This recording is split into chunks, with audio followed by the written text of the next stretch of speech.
Me llamo César, tengo 65 años y nunca imaginé que mi propio hijo Miguel me exigiría $230,000 para cubrir las deudas de su esposa mientras me miraba con esos ojos que ya no reconocía. Todo comenzó una mañana tranquila en mi casa de Tijuana, donde vivía solo desde que Lucía, mi esposa, falleció hace 5 años. Estaba disfrutando mi ritual de café matutino, ese momento sagrado de paz antes de que el día empiece, cuando mi vida dio un vuelco inesperado que me obligaría a tomar la decisión más difícil de mi existencia. Antes de continuar con la historia, por favor haz clic en el botón de me gusta, suscríbete al canal y comenta desde dónde estás viendo. Tu ayuda es muy importante. La casa se sentía vacía sin ella, demasiado grande para un hombre solo de 65 años. Pero era mi hogar, el lugar donde habíamos criado a nuestro único hijo, Miguel, y donde guardaba cada recuerdo de nuestra vida juntos. El sonido de un auto frenando bruscamente afuera interrumpió mis pensamientos. Reconocí el motor del BMW que Miguel había comprado hace unos meses. Me pareció extraño que viniera tan temprano. Normalmente aparecía los domingos para la comida familiar, si es que aparecía. Desde que se casó con Luciana, sus visitas se habían vuelto cada vez más espaciadas, excepto cuando necesitaba algo. La puerta se abrió de golpe sin que sonara el timbre. Miguel entró como un torbellino, con el rostro tenso y los ojos inyectados en sangre. Sin saludar, arrojó una carpeta sobre la mesa, derramando parte de mi café. «Necesito que me des $230,000. Hoy mismo», dijo con una voz que no dejaba espacio para negociación. Me quedé mirándolo, tratando de procesar sus palabras. Mi hijo, que ahora con 38 años seguía tratándome como si yo fuera un banco ambulante, me miraba con una mezcla de desesperación y exigencia que me resultó dolorosamente familiar. «Buenos días, hijo», respondí, limpiando el café derramado con una servilleta. «¿Qué ha pasado?» «No tengo tiempo para formalidades, papá. Es una emergencia. Luciana. Ella hizo algunas inversiones que no salieron bien. Tenemos gente esperando ese dinero».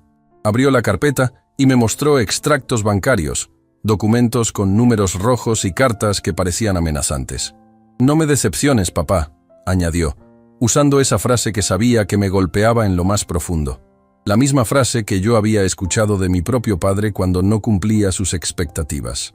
Estudié los papeles sin decir nada. No era la primera vez que Miguel venía con una emergencia. Después de la muerte de Lucía, él se había ofrecido a ayudarme con mis finanzas.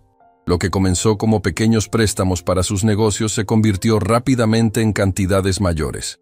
Dinero que nunca regresaba. «Miguel, no puedo darte esa cantidad. Es prácticamente todo lo que tengo para mi retiro», le expliqué, manteniendo la voz calmada aunque mi corazón latía con fuerza. Su rostro se transformó. La desesperación dio paso a la ira. «No me vengas con eso. Sé exactamente cuánto tienes. He revisado tus estados de cuenta. El dinero está ahí». Sus palabras me golpearon como un puñetazo. Había estado revisando mis cuentas sin mi permiso. La invasión a mi privacidad me dolió más que su exigencia de dinero. «¿Has estado espiando mis finanzas?», pregunté con la voz quebrada. «¿Espiando? Por favor, papá. Soy tu hijo. Tengo derecho a saber. Desde que mamá murió, yo me he encargado de todo. ¿Acaso no te he ayudado siempre con los papeles del banco?». Era cierto que Miguel había asumido cierto control sobre mis asuntos financieros tras la muerte de Lucía. En mi dolor, le había permitido ocuparse de trámites y gestiones. Nunca imaginé que usaría esa posición para vigilar cada centavo que tenía. «Miguel, esto no está bien. No puedes venir aquí y exigirme todo mi dinero». «¿Todo tu dinero?», se rió con amargura. «¿Y para qué lo quieres? ¿Qué vas a hacer con él a tu edad? ¿Llevártelo a la tumba? Yo tengo una familia que mantener, un futuro por delante». Sus palabras me atravesaron como dagas. Para él, yo ya estaba acabado, un viejo cuyo único valor residía en el dinero que podía proporcionarle. «Hijo, podemos hablar de ayudarte con una cantidad menor, pero…» «No hay tiempo», gritó, golpeando la mesa. «Necesito los $230,000 hoy. Esta gente no juega, papá. Si no les pagamos…». Dejó la frase en el aire, pero su mirada lo decía todo. Miedo. Un miedo visceral que me hizo preguntarme en qué tipo de problemas estaba metido realmente. «¿En qué te has metido, Miguel? ¿Quién es esta gente?». «Eso no importa. Lo que importa es que resolvamos esto, como familia». Familia. La palabra sonó hueca en sus labios. ¿Cuándo fue la última vez que me llamó para algo que no fuera pedirme dinero? ¿Cuándo fue la última vez que vino a visitarme simplemente porque quería verme? Necesito pensar, dije, levantándome de la mesa. Dame unas horas. No tengo horas, papá. Necesito una respuesta ahora. Lo miré a los ojos, buscando al niño que una vez sostuve en mis brazos, al adolescente que ayudé con sus tareas, al joven que envié a la universidad con tanto orgullo. No encontré nada de eso. Solo vi a un hombre desesperado que me veía como un medio para resolver sus problemas. Voy a hacer una llamada, le dije, dirigiéndome a mi habitación. ¿A quién vas a llamar?, preguntó siguiéndome. Es privado, Miguel. Dame unos minutos. Cerré la puerta de mi habitación y la aseguré. Podía escuchar a Miguel respirando agitadamente al otro lado. Tomé mi teléfono y marqué el número de la única persona en quien podía confiar en ese momento. Eduardo Terán, mi amigo desde la universidad y ahora un respetado abogado. ¿César? ¿Todo bien, amigo? La voz de Eduardo sonó preocupada. Rara vez lo llamaba tan temprano. Eduardo, necesito tu ayuda. Es urgente. Le expliqué la situación rápidamente, hablando en voz baja para que Miguel no escuchara. César, esto es grave, dijo Eduardo tras escucharme. Lo que Miguel está haciendo podría considerarse abuso financiero, y si está involucrado con gente peligrosa, tu seguridad podría estar en riesgo. ¿Qué debo hacer? Primero, no le des ni un peso. Segundo, necesitamos proteger tus activos. Puedo ayudarte a transferir tu dinero a una cuenta segura que él no pueda rastrear. Tercero, debes considerar salir de ahí. Puedes quedarte en mi casa en Mérida hasta que aclaremos esto. Mérida, a más de 2.000 kilómetros de Tijuana. La idea de abandonar mi hogar, de huir de mi propio hijo, me pareció surrealista. Pero mientras escuchaba a Miguel pasearse impaciente por el pasillo, supe que Eduardo tenía razón. De acuerdo. ¿Qué hago ahora? Eduardo me guió a través del proceso para acceder a mi banca en línea. Con su ayuda, transferí todos mis ahorros a una nueva cuenta que Miguel no conocía. Mientras lo hacía, mis manos temblaban, no solo por la tensión del momento, sino por lo que significaba este acto. Estaba rompiendo definitivamente con mi hijo. La transferencia está completa, dije finalmente. ¿Y ahora qué? Ahora empaca lo esencial, solo lo que puedas llevar en una maleta. Llama a un taxi, no a un Uber que pueda dejar rastro. Sal de ahí y ve directamente al aeropuerto. Te reservaré un vuelo a Mérida para esta tarde. Miguel está afuera de mi habitación. No me dejará ir así como así. Entonces necesitamos una distracción. ¿Tienes pastillas para dormir o algo que puedas poner en su café? La sugerencia me sorprendió. Eduardo, es mi hijo. Un hijo que te está extorsionando, César.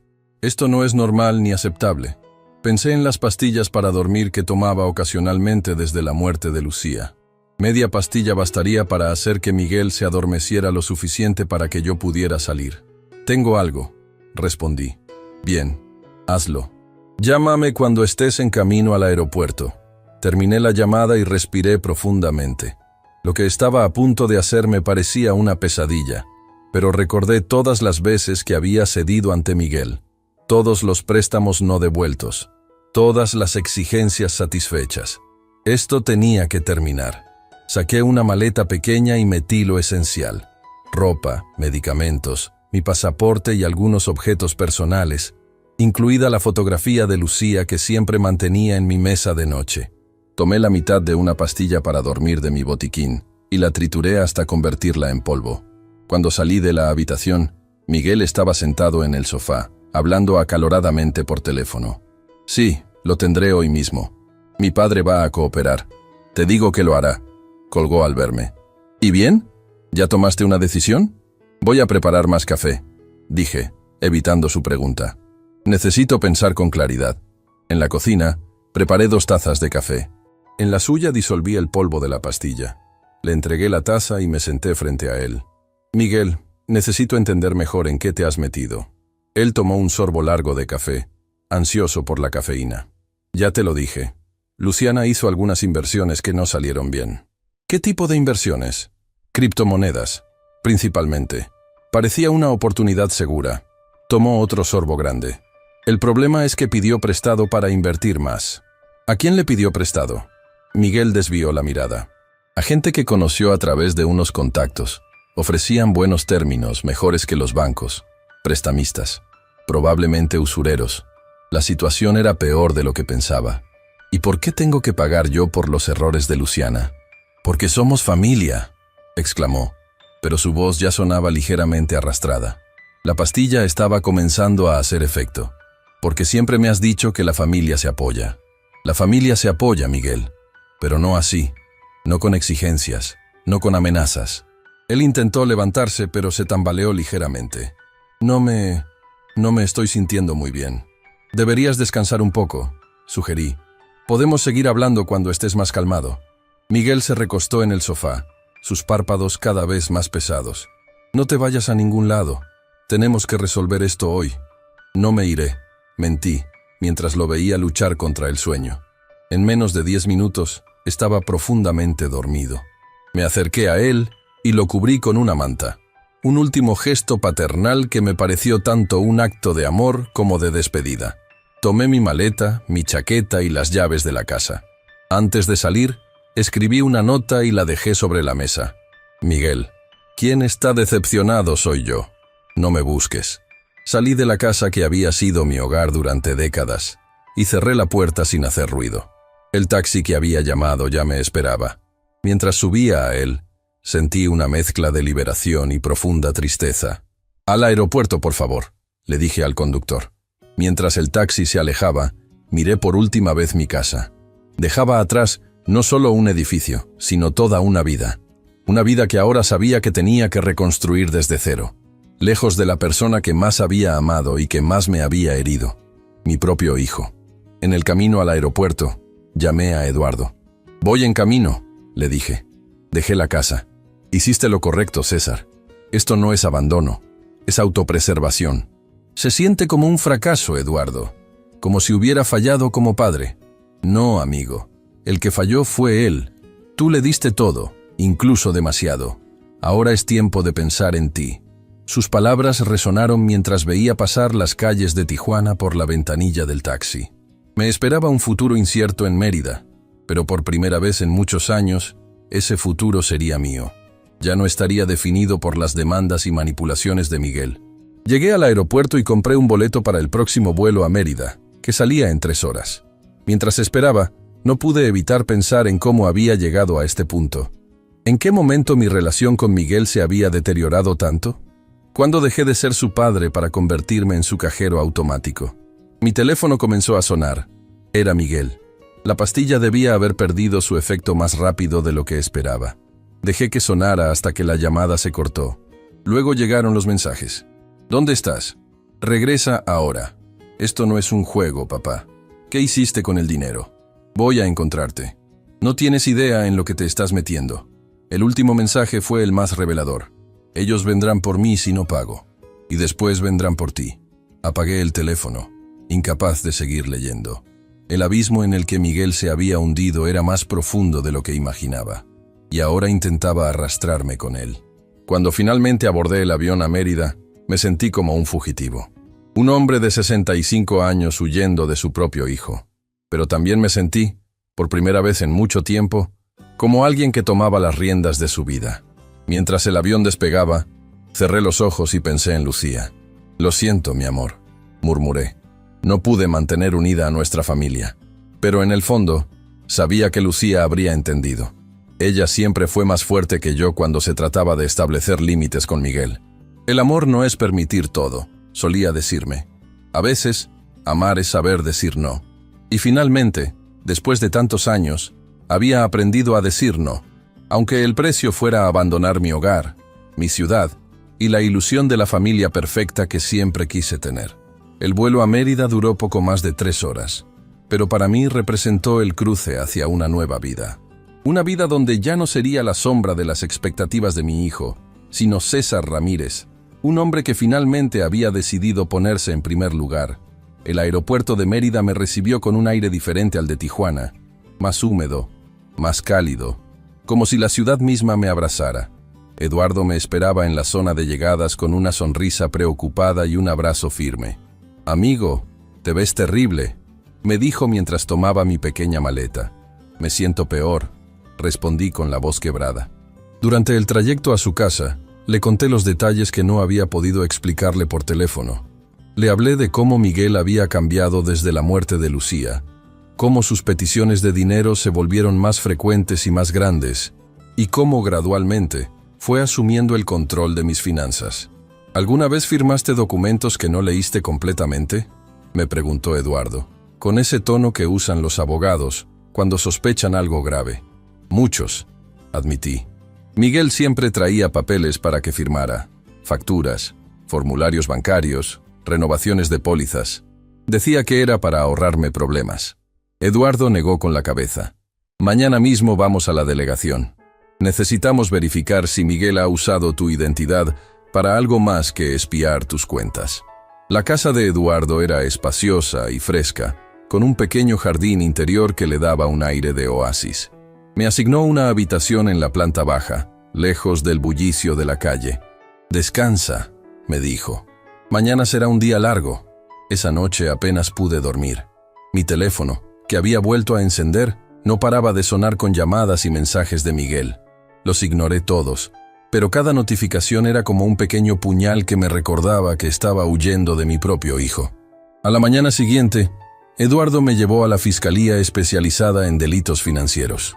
La delegada Mariana Oliveira, una mujer de unos 50 años con mirada penetrante, nos recibió en su despacho. «Señor Ramírez, necesito que me cuente exactamente qué ha pasado», dijo después de las presentaciones. Le narré toda la historia, desde la muerte de Lucía hasta mi huida de Tijuana. Mariana tomó notas y asintió ocasionalmente, sin mostrar sorpresa ni juicio. «Desgraciadamente, su caso no es único», comentó cuando terminé.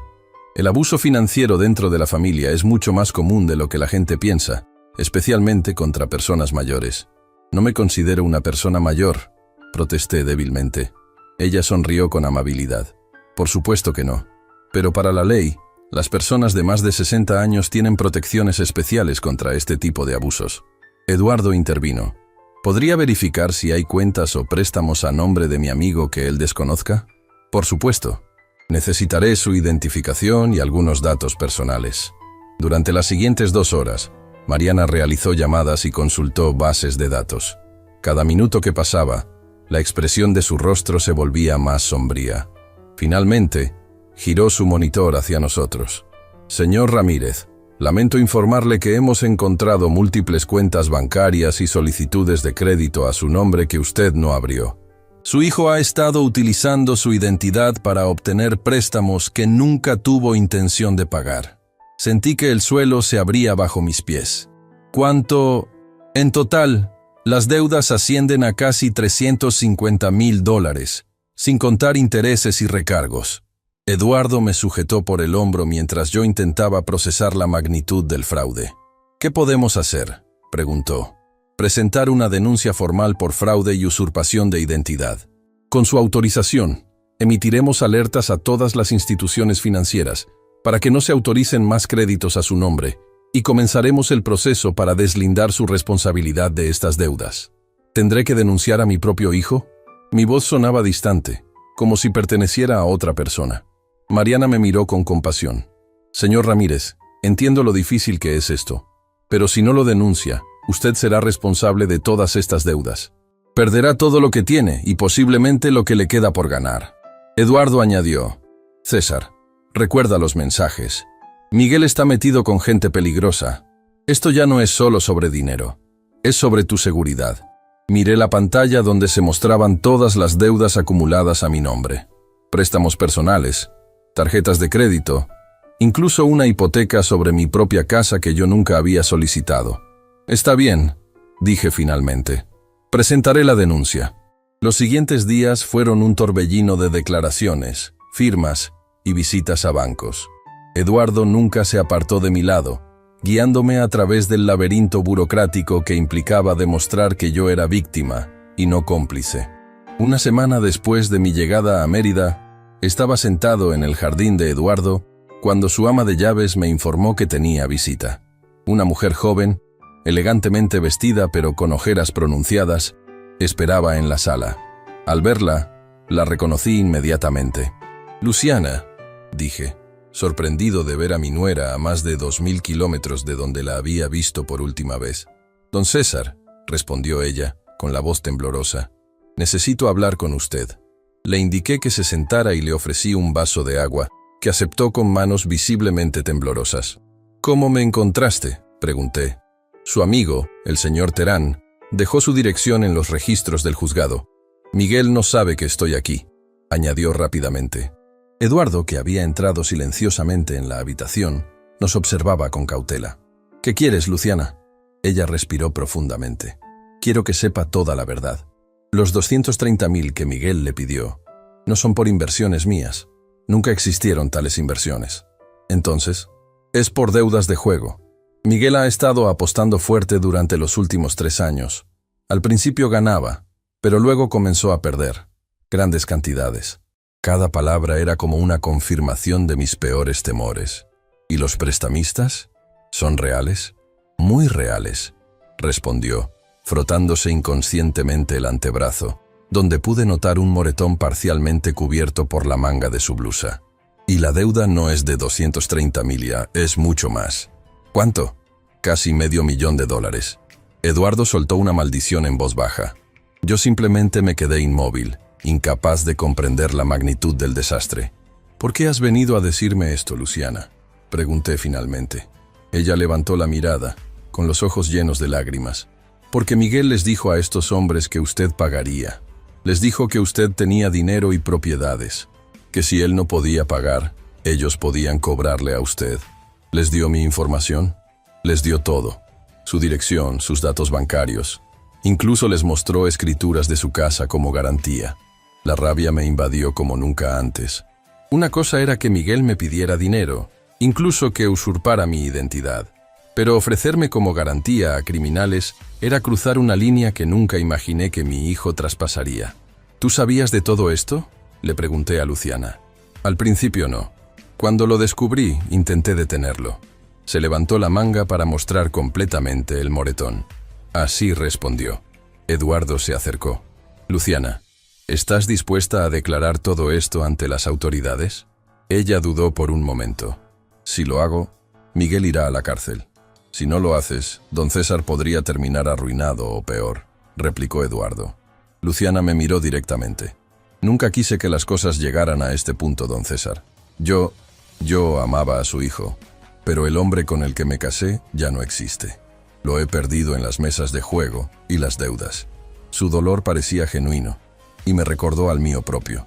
Ambos habíamos perdido al Miguel que conocíamos, aunque de maneras diferentes. Te acompañaré a la fiscalía, le dije, poniendo una mano sobre la suya. Pero necesitarás protección después. Ya he pensado en eso, respondió. Mi hermana vive en Canadá.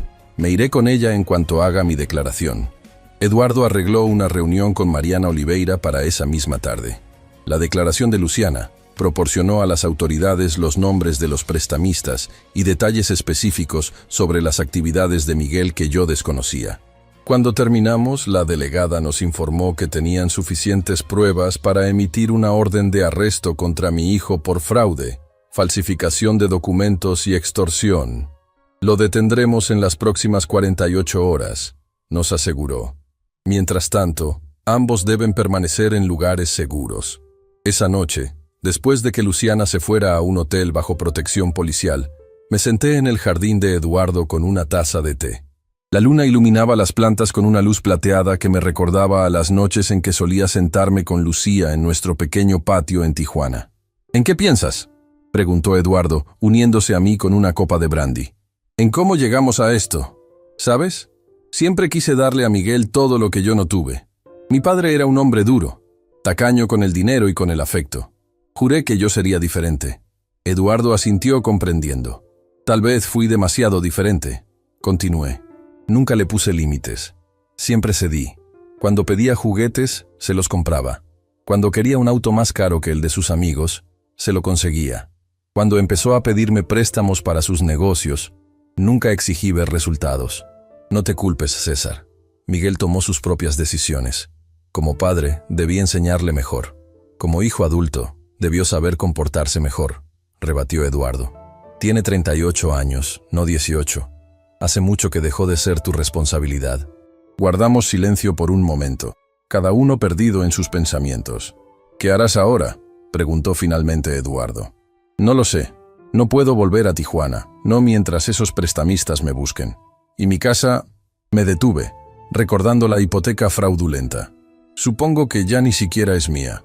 Puedes quedarte aquí el tiempo que necesites, pero quizá deberías considerar un nuevo comienzo. Mérida es una buena ciudad para ello. Un nuevo comienzo. A mis 65 años. La idea parecía tan intimidante como liberadora. ¿Sabes?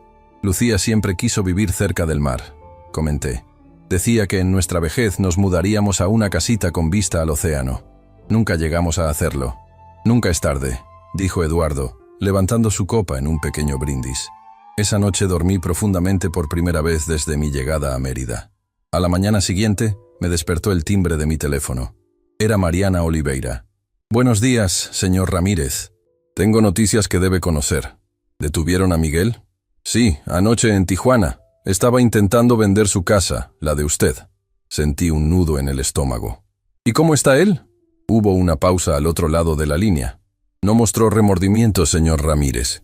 De hecho, cuando le informaron que fue usted quien presentó la denuncia, hizo algunas amenazas que estamos tomando muy en serio. ¿Qué tipo de amenazas? Preferiría discutirlo en persona. ¿Podría venir a mi oficina esta tarde? Por supuesto. Cuando colgué, me quedé mirando al vacío. Mi hijo, detenido por fraude. Mi hijo, amenazándome desde una celda. La realidad de la situación me golpeó con toda su fuerza. Ya no había vuelta atrás. Eduardo me llevó a la fiscalía esa tarde. Mariana nos recibió con expresión grave y nos condujo a una sala privada donde había un reproductor de audio. Lo que van a escuchar es parte de la llamada que Miguel hizo desde la comisaría. Normalmente, estas llamadas son privadas, pero dado el contenido, el juez autorizó que la escuchara. Presionó el botón de reproducción y la voz de mi hijo llenó la habitación. Y cuando salga de aquí, lo primero que voy a hacer es buscar al traidor de mi padre. ¿Me oyes, Gustavo? Necesito que lo encuentres. Sé que está en Mérida. Dile a los muchachos que ofrezco 50,000 a quien me lo traiga. No muerto, ¿entiendes?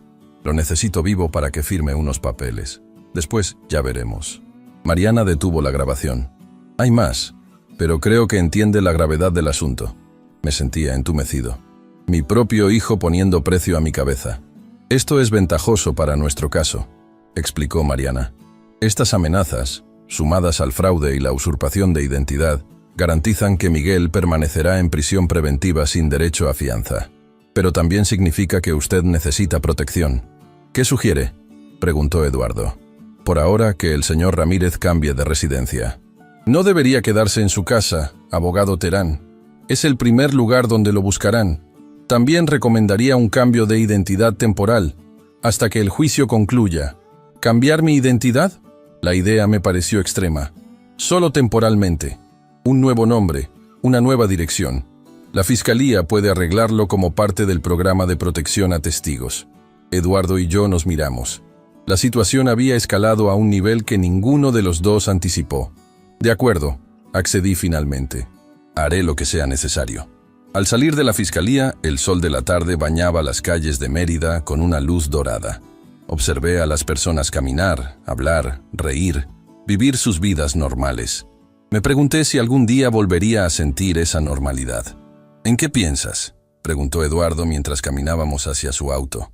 En que a partir de mañana ya no seré César Ramírez. Tendré otro nombre, otra dirección, otra vida. Será temporal, me recordó. Lo sé. Pero me hace pensar en todas las vidas que no viví por quedarme en una sola versión de mí mismo. El César que siempre cedió, que siempre dijo sí, que siempre pagó las cuentas de otros. Eduardo puso una mano en mi hombro. Pues quizás sea hora de conocer a un César diferente. Mientras nos alejábamos en el auto, miré por la ventana los edificios coloniales de Mérida, tan distintos a los de Tijuana. Un nuevo entorno, una nueva identidad, un nuevo comienzo. El precio había sido alto. Mi relación con mi hijo, mi hogar, mi sentido de seguridad. Pero por primera vez en años, sentí que respiraba aire fresco. Los primeros días, como Emilio Suárez, se sintieron como una obra de teatro mal ensayada. Cada vez que alguien me llamaba por mi nuevo nombre, Tardaba un segundo en reaccionar. Me habían asignado un pequeño apartamento en un barrio tranquilo de Mérida, cerca del mar, pero lejos de las zonas turísticas. Era un lugar modesto, una recámara, una pequeña sala comedor y una cocina que apenas tenía lo básico. Es temporal, me recordaba cada mañana mientras preparaba mi café. Pero los días se convirtieron en semanas y las semanas en meses. El programa de protección a testigos incluía un estipendio mensual que cubría apenas lo esencial, suficiente para sobrevivir, no para vivir. A mis 65 años, nunca imaginé que tendría que reinventarme por completo. Eduardo me visitaba regularmente, trayendo noticias del caso contra Miguel y algunas comodidades que hacían mi apartamento un poco más habitable. El juicio se ha fijado para dentro de 3 meses, me informó una tarde, mientras compartíamos una comida que él había traído. La fiscalía tiene un caso sólido. Con la declaración de Luciana y todas las pruebas documentales, es casi seguro que Miguel enfrentará una condena de al menos 8 años. ¿Has sabido algo de Luciana?, pregunté. Se fue a Canadá como planeaba. Está colaborando a distancia. Parece que está rehaciendo su vida. Eduardo hizo una pausa. ¿Te sientes culpable por denunciar a Miguel? Contemplé la pregunta mientras miraba por la ventana. El mar se veía a lo lejos, un espejo azul que reflejaba un cielo despejado. No es culpa lo que siento, respondí finalmente. Es tristeza. Tristeza por el hijo que perdí hace mucho tiempo, mucho antes de denunciarlo. El Miguel que conocía, el niño que criamos Lucía y yo, desapareció hace años. Fue reemplazado por alguien que no reconozco. Eduardo asintió en silencio. Había sido testigo de mi transformación durante estos meses. De un hombre quebrado y confundido a alguien que lentamente encontraba una nueva fortaleza. ¿Y qué harás cuando todo esto termine?, preguntó. No lo sé. No puedo volver a Tijuana. Demasiados recuerdos. Demasiados fantasmas. Quizás me quede aquí, en Mérida. Comenzar de verdad una nueva vida, no solo una temporal. Necesitarás trabajar. El estipendio del programa terminará con el juicio. Sonreí levemente. He estado pensando en eso. Sabes que fui profesor de historia en la universidad antes de jubilarme. Tal vez podría dar clases particulares, o quizás hacer algo completamente diferente. ¿Cómo qué? Siempre me gustó la artesanía. Lucía y yo solíamos hacer figuras de madera en nuestro tiempo libre. Tengo buenas manos todavía. Eduardo pareció sorprendido. En todos estos años de amistad, nunca mencionaste ese talento. Hay muchas partes de mí que quedaron enterradas bajo el peso de ser el padre y esposo que creía que debía ser. Tal vez sea hora de desenterrarlas. Las semanas siguientes, comencé a tallar pequeñas figuras con madera que compraba en un mercado local. Al principio lo hacía solo para ocupar mi mente, para tener algo que hacer durante las largas horas de soledad. Pero pronto descubrí que no solo disfrutaba el proceso, sino que las piezas que creaba tenían cierto encanto. Un día, mientras caminaba por el malecón vendiendo mis figuras a los turistas, una mujer mayor se detuvo a examinar mi mercancía. «Estas piezas tienen alma», comentó, sosteniendo un pequeño búho que había tallado la noche anterior. «Gracias», respondí, todavía incómodo con los cumplidos. «Soy Rosalía Cortés. Tengo una pequeña galería de artesanías cerca de aquí. Si le interesa, podríamos hablar sobre exhibir su trabajo». Así fue como mi pequeño pasatiempo comenzó a convertirse en algo más. Rosalía no solo exhibió mis piezas en su galería, sino que me presentó a otros artesanos locales que me enseñaron técnicas que nunca hubiera descubierto por mi cuenta. Por primera vez en mucho tiempo, sentía que estaba creando algo propio, algo que no tenía nada que ver con mi identidad como padre o esposo.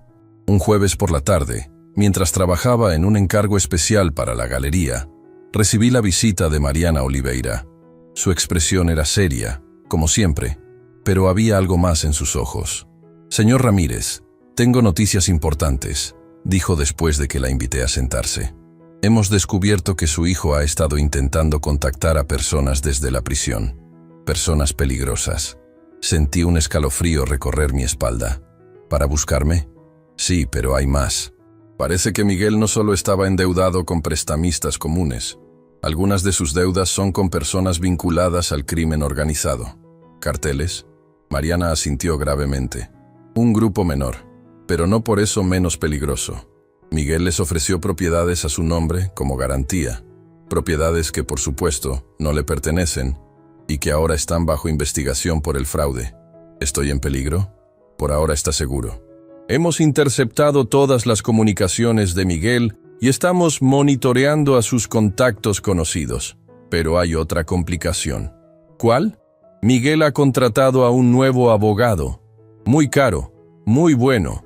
Está alegando que usted le dio permiso para usar su identidad, que era un acuerdo entre padre e hijo.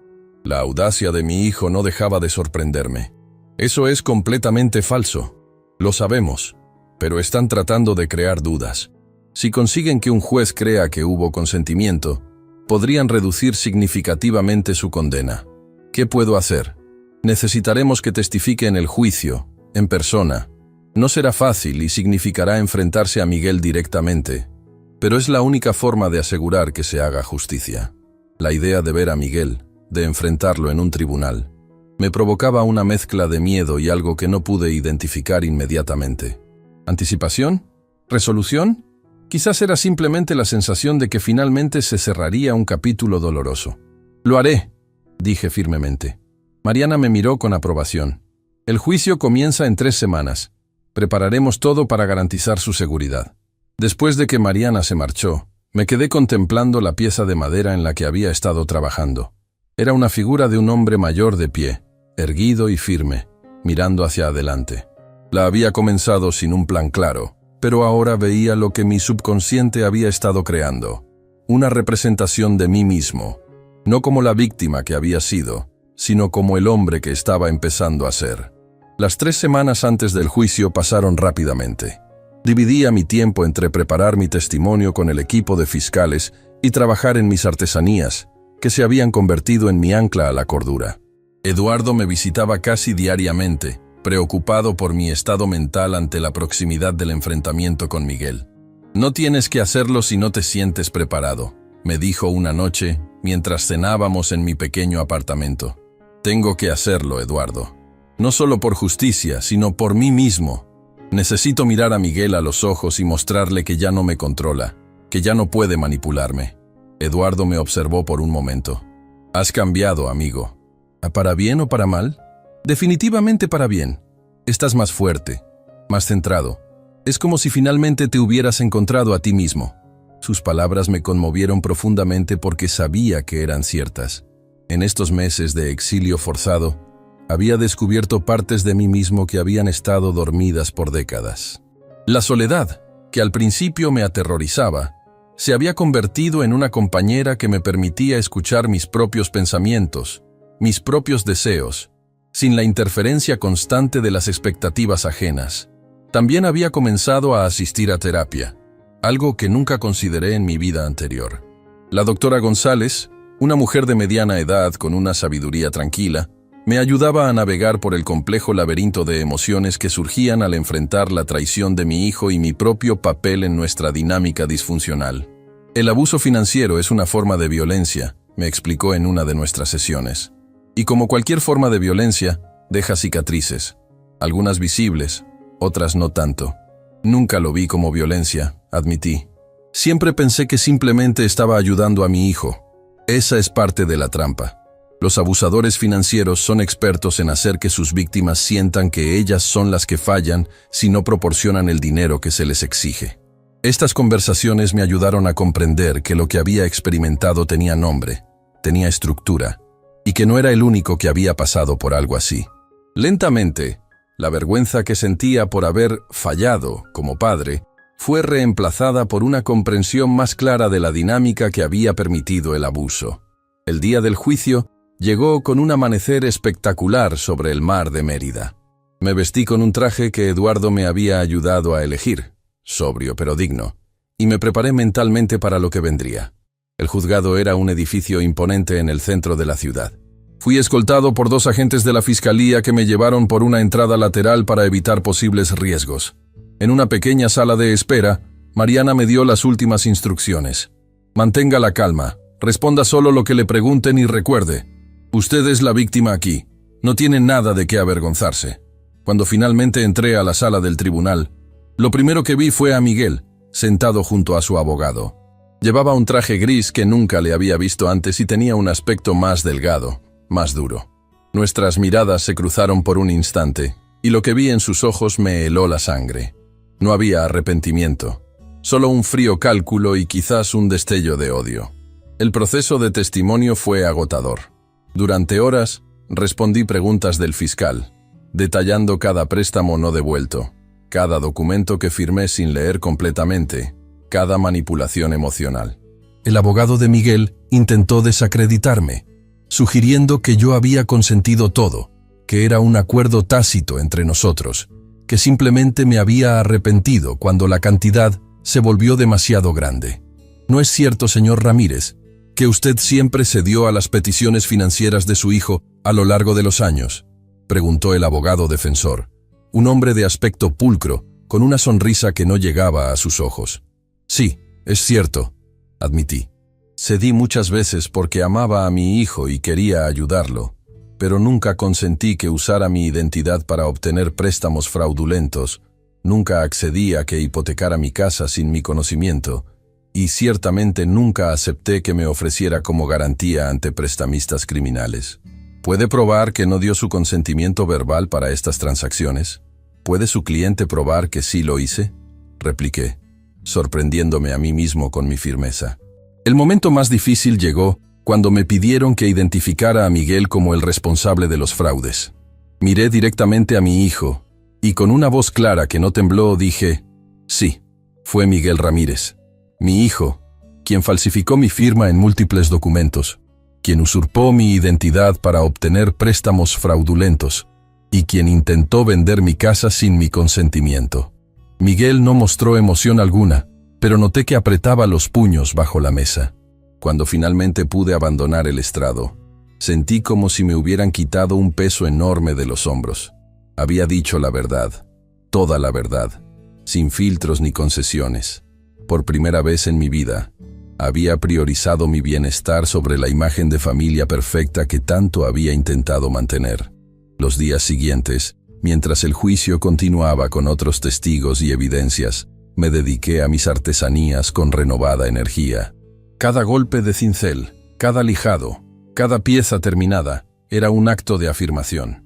Yo existía más allá de mi rol como padre de Miguel. Era un artesano, un amigo, un hombre con sus propios sueños y ambiciones. 2 semanas después, Mariana me llamó con noticias. El jurado ha emitido su veredicto. Miguel ha sido encontrado culpable de todos los cargos. El juez dictará sentencia mañana. ¿Tengo que estar presente? No es necesario, pero tiene derecho a estarlo si lo desea. Reflexioné sobre la decisión toda la noche. Quería ver cómo sentenciaban a mi hijo. ¿Necesitaba ese cierre? Por la mañana llamé a Eduardo. Voy a asistir a la sentencia, le informé. ¿Me acompañarías? Por supuesto, amigo. Pasaré por ti a las 9. El juzgado estaba lleno cuando llegamos. Nos sentamos en la parte posterior, lejos de la vista de Miguel. El juez, un hombre mayor con expresión severa, entró y el silencio se apoderó de la sala. Miguel Ramírez, póngase de pie, ordenó el juez. Mi hijo se levantó, manteniendo una postura rígida y desafiante.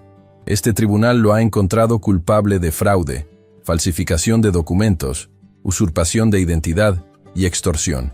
Estos no son crímenes sin víctimas. Su propio padre, un hombre que dedicó su vida a criarlo y apoyarlo, fue el blanco de sus acciones criminales. Ha traicionado la confianza más sagrada, la que existe entre padres e hijos. El juez hizo una pausa, mirando directamente a Miguel. Lo sentenció a 10 años de prisión, sin posibilidad de libertad condicional hasta cumplir al menos 7 años. Además, deberá pagar restitución completa por todos los fondos obtenidos fraudulentamente y los daños causados a las víctimas. Vi cómo los hombros de Miguel se hundían ligeramente, el primer signo de vulnerabilidad que mostraba desde el inicio del juicio.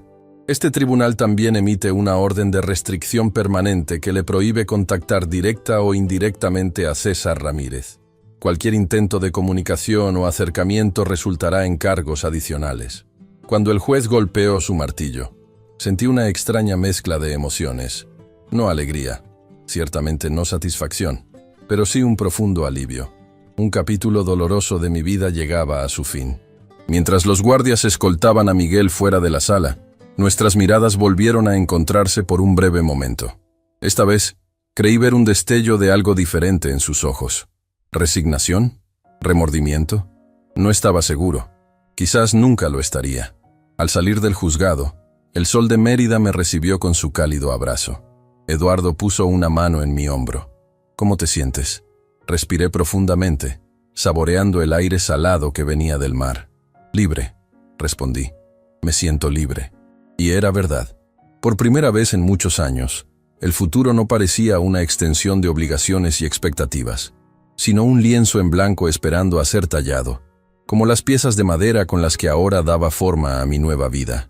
2 años pueden cambiar muchas cosas. Mi pequeño apartamento cerca del mar ya no era temporal, sino mi hogar permanente. Las paredes, antes desnudas, ahora estaban decoradas con fotografías de mis nuevos amigos y algunas de mis mejores piezas de artesanía. En la sala, donde antes solo había un sofá gastado, ahora tenía un pequeño taller con herramientas organizadas cuidadosamente y bloques de madera esperando ser transformados. Ya no necesitaba usar el nombre de Emilio Suárez. Con Miguel en prisión y los prestamistas identificados por las autoridades, pude recuperar mi identidad legalmente. Sin embargo, muchos en Mérida seguían llamándome Emilio, especialmente los clientes de la galería que desconocían mi historia. A veces respondía a ambos nombres, como si fueran las 2 caras de la misma persona. En cierto modo, lo eran. Una mañana de domingo, mientras desayunaba en la terraza viendo el mar, recibí una llamada de Eduardo. ¿Has visto el periódico hoy?, preguntó sin saludar, algo inusual en él. No. ¿Por qué? Miguel ha pedido un traslado a una prisión de menor seguridad. Alega buen comportamiento y participación en programas de rehabilitación. La noticia me tomó por sorpresa. En estos 2 años, no había tenido contacto alguno con mi hijo. La orden de restricción y mi deseo de mantener mi nueva vida separada de los fantasmas del pasado habían creado un muro infranqueable entre nosotros. ¿Crees que se lo concedan?, pregunté. Es posible. Ha cumplido ya 2 años de su condena sin incidentes. Si lo trasladan, estaría en un régimen semiabierto, trabajando durante el día y regresando a la prisión por la noche. ¿Debo preocuparme? No. La orden de restricción sigue vigente, pero pensé que deberías saberlo. Después de colgar, me quedé contemplando el horizonte. La mención de Miguel ya no provocaba el mismo dolor agudo de antes. El tiempo y la terapia habían hecho su trabajo, transformando la herida abierta en una cicatriz que, aunque visible, ya no sangraba al tacto. Mi vida en Mérida había adquirido una rutina satisfactoria. Por las mañanas trabajaba en mis artesanías, que ahora se vendían no solo en la galería de Rosalía, sino en varias tiendas de la ciudad. Por las tardes, 2 veces por semana, ofrecía talleres gratuitos de talla en madera en un centro comunitario para adultos mayores. El resto del tiempo lo dedicaba a una iniciativa que había comenzado casi por accidente: un grupo de apoyo para víctimas de abuso financiero. Todo empezó cuando la doctora González me pidió que compartiera mi experiencia con otro de sus pacientes, un hombre de 70 años, cuya hija había vaciado sus cuentas de retiro. Mi testimonio le ayudó tanto que pronto la doctora me pidió hablar con otros pacientes en situaciones similares. Con el tiempo, lo que comenzó como conversaciones informales se convirtió en reuniones estructuradas donde compartíamos no solo nuestras historias, sino también recursos legales y estrategias para recuperar la independencia financiera. Un día, mientras desayunaba con Eduardo en un café cerca de la playa, le comenté sobre el crecimiento del grupo. Cada semana llegan más personas, le expliqué. No solo adultos mayores, también mujeres jóvenes cuyos esposos controlan cada centavo, o hombres cuyos hermanos los han estafado con negocios falsos. Eduardo me escuchaba con una sonrisa que parecía contener algo más que simple aprobación. ¿Qué?, pregunté, notando su expresión. Creo que deberías formalizarlo, respondió. Convertirlo en una verdadera organización sin fines de lucro. Yo podría ayudarte con los trámites legales. ¿Una ONG? Eduardo, soy un viejo de 67 años que hace figuritas de madera, no un director ejecutivo. Eres mucho más que eso, César. Has conectado con estas personas de una manera que profesionales con décadas de experiencia no han logrado. Tienes algo especial: autenticidad, empatía, experiencia vivida. Sus palabras me hicieron reflexionar. ¿Sería posible transformar mi dolor en algo que ayudara a otros de manera más estructurada, más amplia? ¿Cómo funcionaría?, pregunté, sintiendo que la curiosidad vencía mis dudas. Podríamos conseguir financiamiento de fundaciones interesadas en proteger a adultos mayores, contratar un abogado a tiempo parcial para asesorar a las víctimas, expandir los talleres no solo a artesanías, sino a educación financiera, reconstrucción de autoestima, reinserción laboral. La pasión de Eduardo era contagiosa. Durante las semanas siguientes, nos reunimos varias veces para desarrollar la idea. Contactamos a posibles donantes, investigamos otras organizaciones similares y comenzamos a darle forma a lo que eventualmente se convertiría en Recomenzar, una ONG dedicada a apoyar a víctimas de abuso financiero familiar. El nombre no fue casualidad.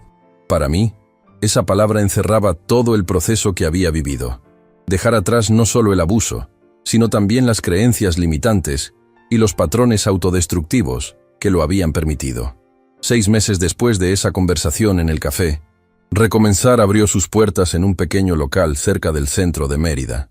Con el apoyo de algunas fundaciones locales y el trabajo voluntario de profesionales jubilados como yo, comenzamos a ofrecer servicios que iban desde asesoría legal hasta apoyo psicológico y talleres de oficios que permitieran a las víctimas generar ingresos propios. Mi historia personal se convirtió en la carta de presentación de la organización.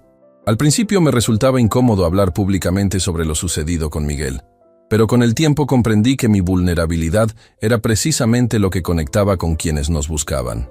Si yo pude salir de esa situación a los 65 años, sin trabajo, sin familia cercana y sin saber qué sería de mi futuro, ustedes también pueden, les decía en las sesiones de grupo. Y muchos me creían, no porque fuera particularmente elocuente, sino porque veían en mí la prueba viviente de que era posible recomenzar.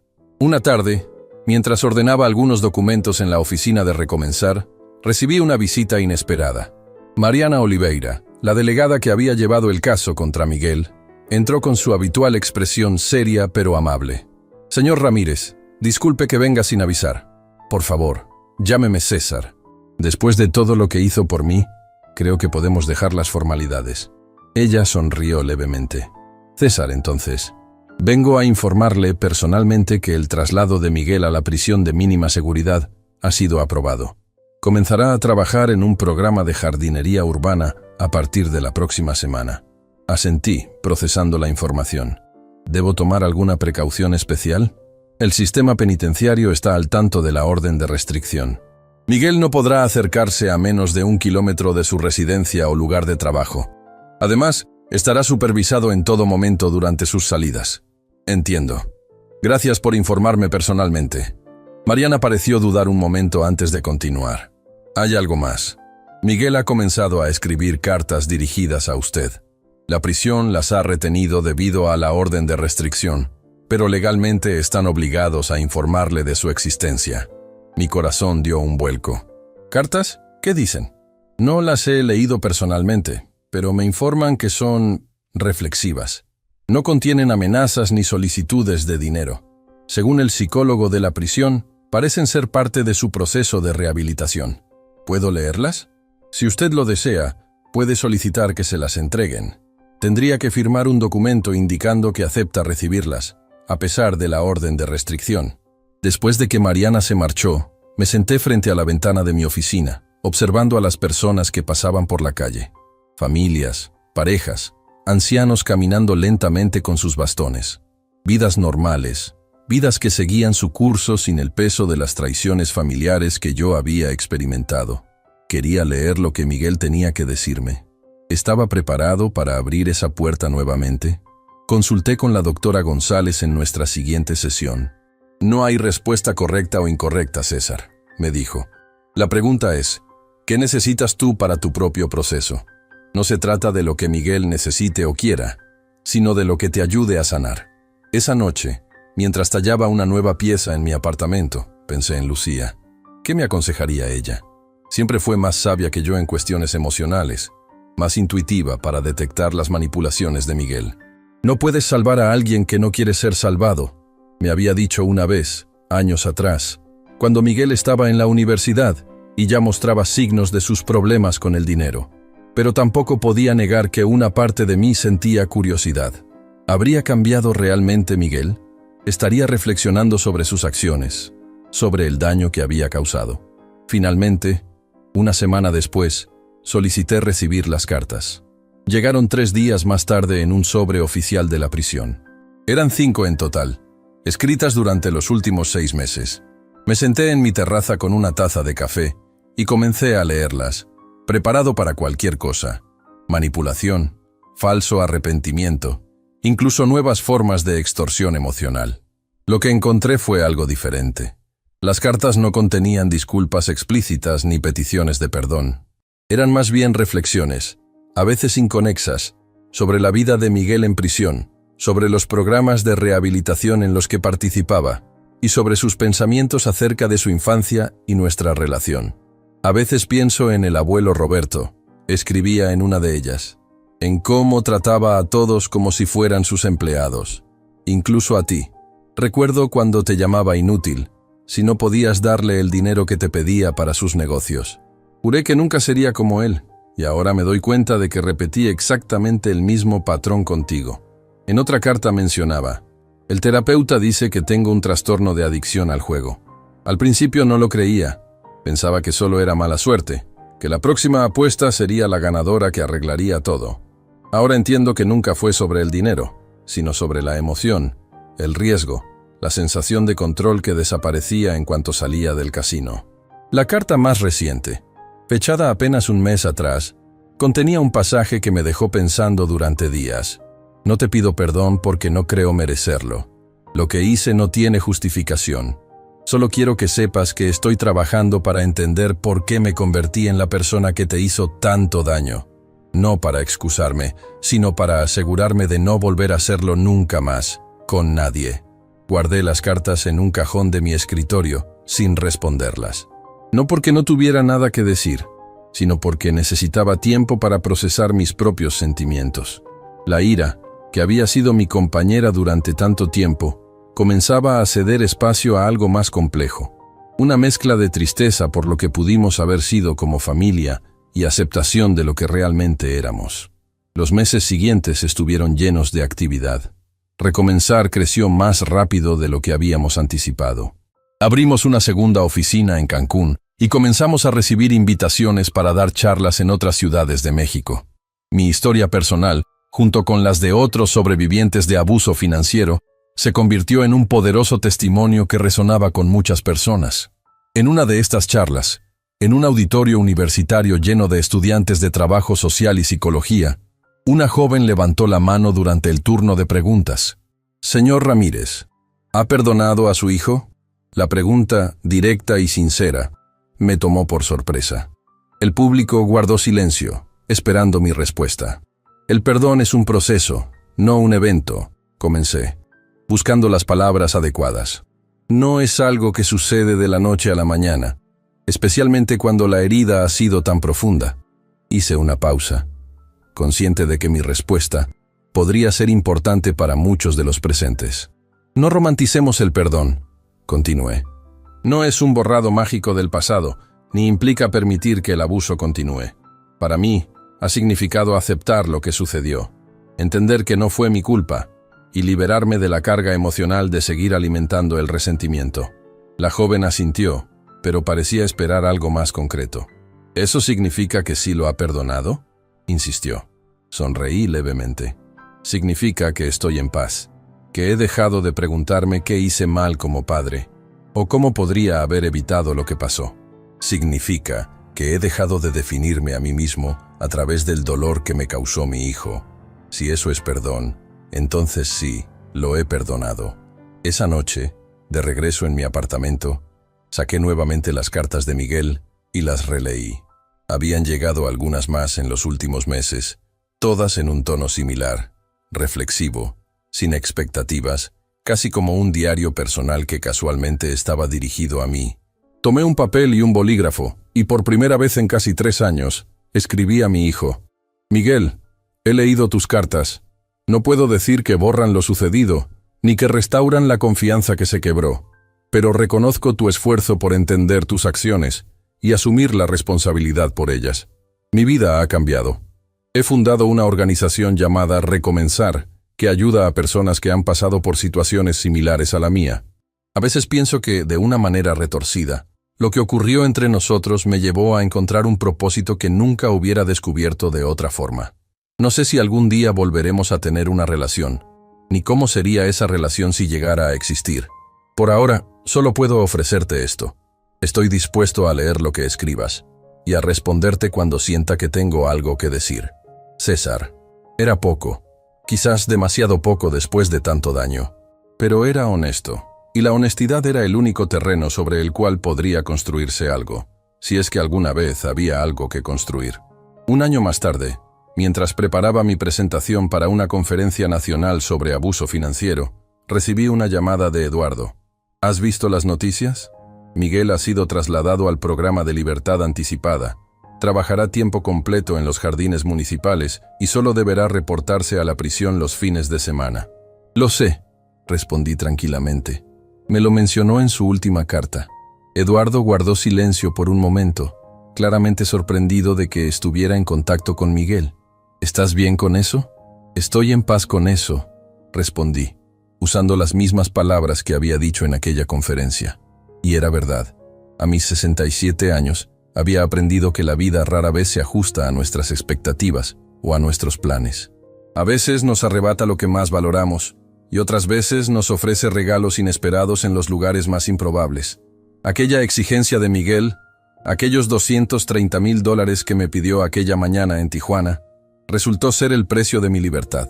Un precio alto, doloroso, que pagué con lágrimas y noches de insomnio, pero que al final me permitió descubrir quién era yo realmente cuando dejaba de vivir para los demás. Esa noche, parado frente a un auditorio lleno de profesionales, activistas y sobrevivientes de abuso financiero, comencé mi discurso con las palabras que se habían convertido en el lema no oficial de Recomenzar. Nunca es tarde para decir no, nunca es tarde para establecer límites, nunca es tarde para recomenzar. Y mientras el público aplaudía, sentí una profunda gratitud por el difícil camino que me había llevado hasta allí. No porque el abuso hubiera sido justificado o necesario, sino porque a pesar de él, o quizás a través de él, había encontrado la fortaleza que siempre estuvo dentro de mí, esperando a ser descubierta.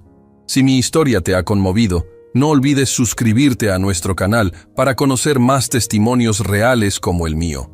Tu apoyo me anima a seguir compartiendo estas experiencias que pueden ayudar a quien más lo necesita.